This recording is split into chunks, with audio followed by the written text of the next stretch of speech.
No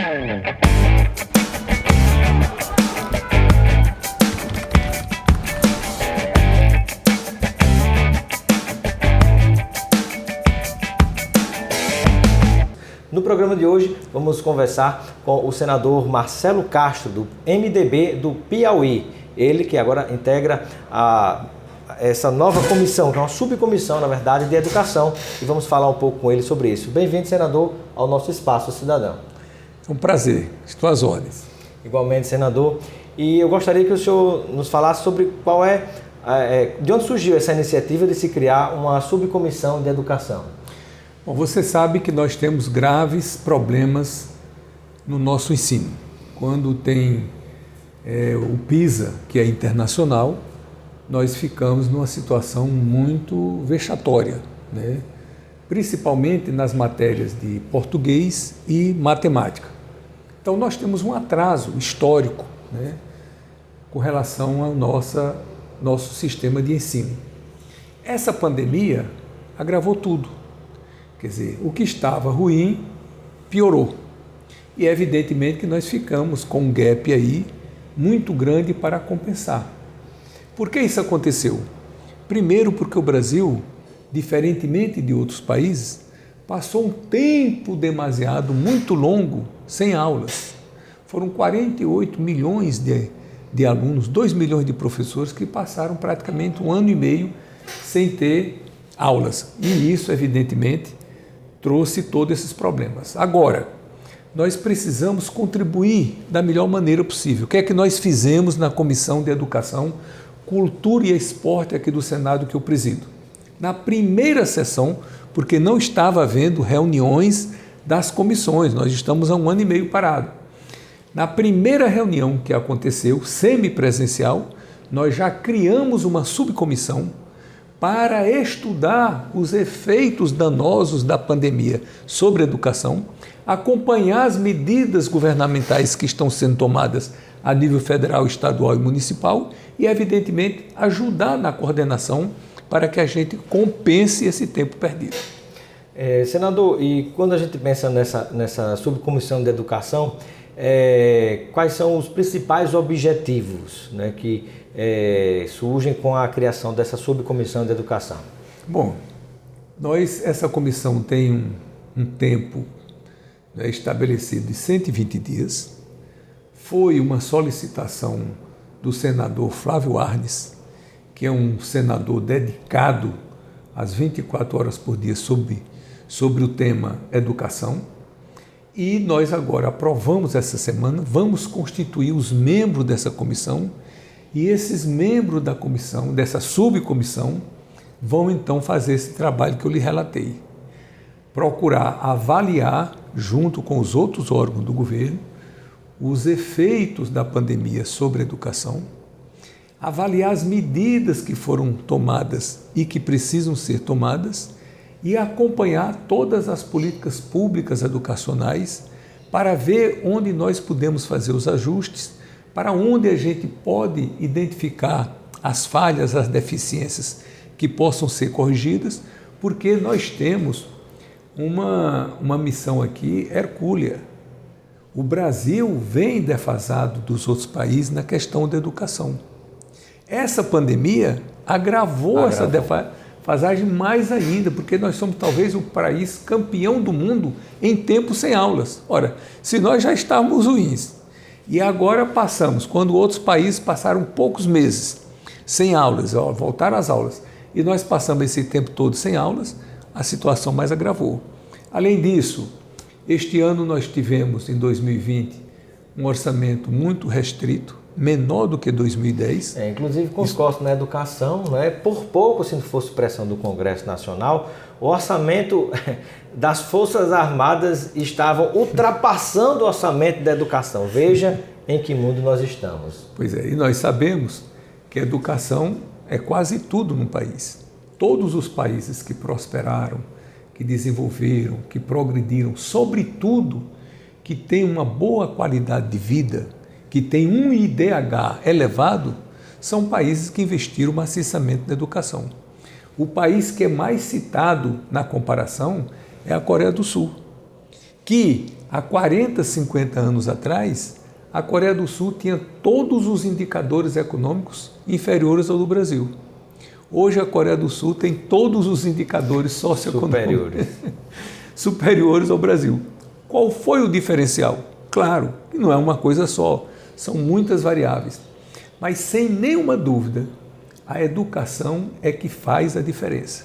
É que fez o Japão, é o que fez a Coreia do Sul, é o que fez a Europa já há muitos séculos, é o que fez a China prosperar, progredir, os países do Oriente que estão crescendo, exatamente porque investiram maciçamente em educação. E o Brasil, infelizmente, temos que confessar isso aí, nós nunca tivemos uma educação de massa, de qualidade. A partir do Fernando Henrique, com a criação do Fundef, nós passamos a ter uma expansão da quantidade de alunos na escola. O que é que nos falta agora? Manter e aperfeiçoar essa quantidade, mas nós temos que investir muito em qualidade. Qualidade do ensino, cursos profissionalizantes, aperfeiçoamento, cursos de reciclagem dos professores permanentemente, avaliação dos professores, meritocracia para os professores, que eles possam ter vantagem em se preparar cada vez mais. Por quê? Nós precisamos aumentar nossa velocidade, porque senão, se nós crescermos só o normal, nós sempre ficaremos distante dos outros países. E nós temos que nos aproximar cada vez mais, e para isso é preciso que a gente ande mais rápido na educação do que os demais países.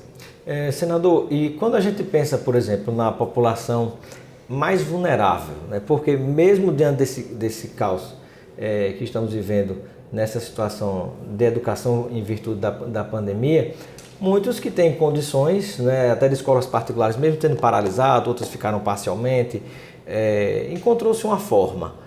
Mas e aqueles mais vulneráveis? Como é que fica a situação dessas pessoas, que realmente, principalmente, e veja só, aqueles que estão no início, inclusive, de aprender a ler e escrever? Esse é outro problema. Quer dizer, se nós já não estamos bem na média, ainda há grandes distorções. Distorções regionais, por exemplo. O Nordeste fica muito distante da educação das outras regiões, sobretudo no Sul-Sudeste. Diferenças sociais, econômicas. 28% dos lares do Brasil não tem internet. Você imagina, numa pandemia, a criança não pode ir para a escola, o filho de classe média, o filho do rico, tem um computador, tem internet. Quer dizer, ele sofre danos, mas um dano atenuado porque ele pode participar online, das aulas. Mas a casa que não tem internet, a criança fica completamente abandonada. Mais de 60% da população brasileira não tem computador.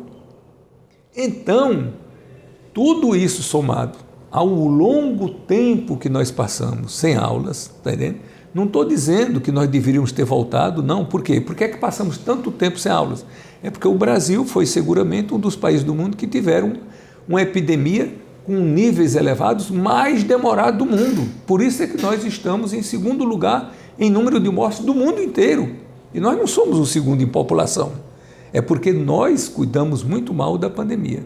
Então, tudo isso redunda nisso que redundou e que agora nós temos esse grande problema para resolver. E só tem uma maneira, é fazer uma ação coordenada, que aliás falta na educação, que nós já temos na saúde. Exatamente. O SUS... Há essa grande deficiência, mas assim, infelizmente o que a gente vê como ministro da Educação, lamentavelmente parece que de educação não está tendo absolutamente nenhum cuidado, É lamentável e cadê a articulação para isso? Se não se articulou para a vacina chegar mais rápido, o que dirá nesta área da educação, Pronto, então o que é que acontece? Este ano nós temos como meta aprovar no Congresso Nacional o Sistema Nacional de Educação, que é, assim, entre aspas, o SUS da educação. O SUS da educação. Para quê? Para que as ações de educação no país possam ser coordenadas. Vai ser uma entidade interfederativa. Ela é da União, ela é dos estados, ela é do município, a um só tempo, como é o SUS. Responsabilidade tripartite, né? Responsabilidade tripartite, e tem que haver um comando, uma coordenação, né, nacional, para que as ações não sejam, né, divergentes, não sejam, cada um faça o que quer, da maneira que quiser. Quais são as chances hoje, senador, de se aprovar esse, digamos assim, esse SUS da educação? Nós queremos aprovar esse ano. O ano passado, nós alcançamos uma grande vitória, uma extraordinária vitória, que foi a prorrogação do Fundeb, com novos dados, com novos recursos. Nós dobramos os recursos do Fundeb, os recursos da União para o Fundeb. Isso nós vamos ver os efeitos disso agora no futuro. E agora nós temos, se nós tivemos essa grande vitória o ano passado, nós queremos ter uma vitória maior ainda este ano, que é a criação, a aprovação no Congresso Nacional, né, do Sistema Nacional de Educação. Nós temos que ter um planejamento nacional para que o estudante lá do Chuí, no Rio Grande do Sul, ou lá do Iapoque, no Amapá, ele estude a mesma matéria, está entendendo? Aquele conteúdo básico que é dado pelo entendimento como você disse bem, tripartite, como acontece no SUS, pelo entendimento dos municípios, dos estados, da União, o que é essencial uma criança saber no primeiro ano de português, de inglês, de matemática, de ciência. No primeiro ano médio, o que é essencial? Então, o básico tem que ser comum a todos.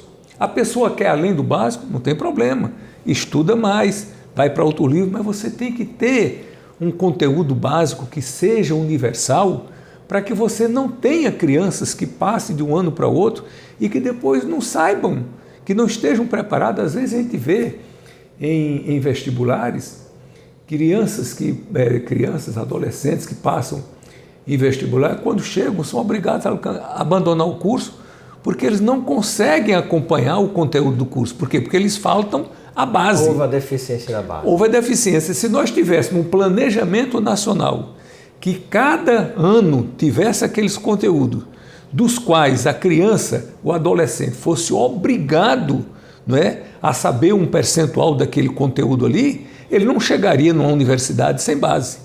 Outra coisa que nós precisamos fazer também no Brasil, e isso é muito importante, isso começou no governo Lula, mas precisa ser retomado com bastante intensidade, são os cursos universalizantes. As grandes nações do mundo, a Alemanha, a Inglaterra, os Estados Unidos, a Rússia, investiram muito em cursos profissionalizantes. Não se justifica um jovem, porque você sabe muito bem que grande parte, ou a grande maioria dos jovens, eles precisam estudar, mas precisam trabalhar para manter os seus estudos. Eu sou classe média, mas eu trabalho desde os 16 anos de idade. Eu me formei em medicina estudando, fiz pós-graduação no Rio de Janeiro, de residência, mestrado, doutorado no Rio de Janeiro. Ao tempo que eu estudava, trabalhava também para poder manter os estudos. Ora, se eu era classe média e precisava fazer isso, você imagina as pessoas que são classe D, classe E, o que é que essas pessoas não padecem. E aí, como é que a pessoa vai trabalhar se ela não tem uma instrução, uma formação? Então terminam se socorrendo do SENAC, tá entendendo? Que terminam fazendo os cursos para a pessoa se aperfeiçoar. Mas nós podíamos ter escolas técnicas espalhadas no Brasil inteiro. Eu fui professor de escola técnica. Eu estudava. Seriam como os digamos assim, os IFs espalhados por todo o Brasil. Por todo o Brasil, exatamente, porque a pessoa estuda português, estuda matemática, estuda ciência, estuda geografia, estuda história, né?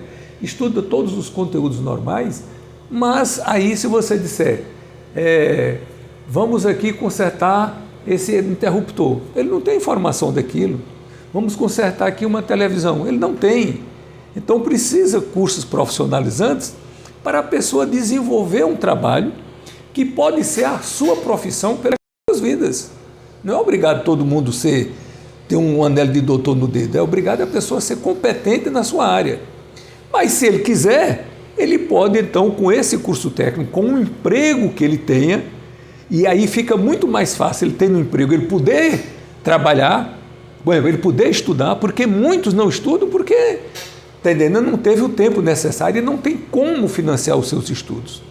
Então eu acho que isso é fundamental. Então, recapitulando aqui, o ensino universal de massa para todos, professores cada vez mais qualificados, com cursos de reciclagem permanente, com avaliação dos professores, a meritocracia na sala de aula, aqueles professores que mais progridem, né, que se saem melhor. Isso. Tudo isso formando um conjunto, cursos profissionalizantes, né, sempre estimulando os alunos, fazendo gincanas, premiando aqueles que mais estudam, botando competição entre as escolas, valorizando a educação, fazendo aquilo uma causa nacional. Eu acho que esse é o caminho que nós temos para sermos a potência que o Brasil se diz historicamente está programada para ser e nunca conseguimos ser.